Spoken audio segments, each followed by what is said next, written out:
দেখুন, কিছুক্ষণ আগে দেখলাম আপনাদের বিভিন্ন সোশ্যাল মিডিয়ার মাধ্যমে খানাকুলের পুরুলজালি বিধায়ক হাড় ছিনতাই কেসের আসামি এবং কিছু আতাল মাতাল বিজেপির কার্যকর্তাদের নিয়ে খানাকুল বাস স্ট্যান্ড, সেই বাস স্ট্যান্ডে টায়ার জ্বালিয়ে রাস্তার ওপর পথ অবরোধ করে এক তো মানুষকে ভোগান্তি বিভ্রান্তির সৃষ্টি করছেন। কি না, বড় জল এখনো আসেনি কেন? আপনারা দীর্ঘদিন এখানে খানাকুল বা এই আরামবাগ সাব ডিভিশনের লোক জানেন যে ডিবিসির ছাড়া জলে এই আরামবাগ সাব ডিভিশন তথা পুরো খানাকুল প্লাবিত হয় বন্যায়। আবার সেই ডিবিসি যখন জলের প্রয়োজন হয় ছাড়ে না, ডিবিসি সেন্ট্রাল গভর্নমেন্টের দখলে। আপনি দেখেছেন যখন বন্যার সময় জল ছেড়ে আমাদের মানবিক মুখ্যমন্ত্রী মমতা বন্দ্যোপাধ্যায় বারবার দরবার করেছে যে জলটা আস্তে আস্তে ছেড়ে, যাতে জলটা নিকাশি ব্যবস্থা তো আমাদের নেই, যা আরামবাগ মাস্টার প্ল্যান, ঘাটার মাস্টার প্ল্যান সব সেন্ট্রাল গভর্নমেন্ট আটকে রেখেছে। এবং সেই ডিবিসি যে দামোদর ভ্যালি কর্পোরেশন যে ডিবিসি যে ব্যারেজ, সেটাও সেন্ট্রাল গভর্নমেন্টের আন্ডারে। তাহলে এই অপদার্থ বিধায়ককে আমার প্রশ্ন, আপনি দিল্লি গিয়েছিলেন জাতীয় সড়ক মানে ন্যাশনাল হাইওয়ের জন্য যাতে প্রচারের আলোয় থাকা যায়, তাহলে আপনি বড় জলটা বললেন না কেন? আপনি খানাকুলে মানুষের জন্য এত চিন্তিত, তাহলে বড় জল, আমাদের তো বড় বাঁধগুলি প্রায় 1 মাসের আগে জেলা পরিষদ বেঁধে দিয়েছে, আপনাদের ডিবিসি কেন জল ছাড়েনি?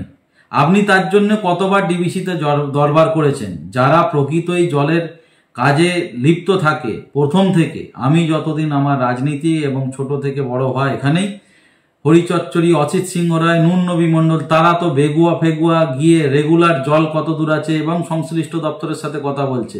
আপনি কতজনের সাথে কথা বলেছেন? ফোনের কল লিস্ট দেখান।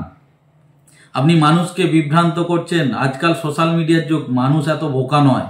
আর আপনি আতাল মাতালকে চাষি সাজিয়ে করবেন, যারা হচ্ছে 600 পলিথিন প্যাক খেয়ে ওখানে বিজেপির কার্যকর্তা করছে, তার দিকে আজকে চাষিরা আত্মহত্যা করছে, সেখানে আপনাদের স্বরাষ্ট্রমন্ত্রীর ছেলের 1068 কোটি মুকুব হচ্ছে।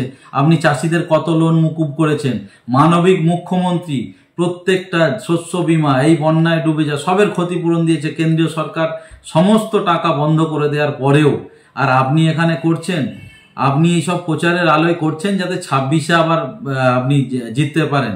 সেটা তো 26-এই দেখা যাবে, কারণ হচ্ছে মানুষ আপনাকে ছুঁড়ে বঙ্গোপসাগরে ফেলে দেবে। কারণ আপনার এর ভাঁওতামি আর এই আপনার অপদার্থমি সবাই জেনে গেছে খানাকুলের মানুষ। তো খানাকুলের মানুষকে প্লিজ হাত জোর করে বলছি, বিভ্রান্ত করবেন না।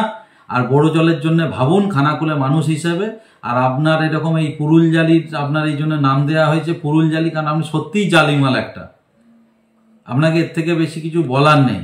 আর চাষি ভাইদের জন্য আমরা বলবো, আমরা যথেষ্ট, আমরা এই সরকার প্রচেষ্টা করছে, কিন্তু এই অপদার্থ এই সেন্ট্রাল গভর্নমেন্ট সরকার, তারা বারবার এই বাংলাকে হেনস্থা করার জন্য বন্যার সময় জল ছেড়ে দিয়ে চাষের ক্ষতি করে দিচ্ছে, নষ্ট করে দিচ্ছে, এবং যখন চাষের জল দরকার সেখানে বন্ধ রেখে সেখানেও চাষের ক্ষতি করছে, যাতে এই রাজ্য সরকারকে প্যাচে ফেলা যায়। এর থেকে বেশি কিছু না, এটা টোটালি সেন্ট্রালের চক্রান্ত।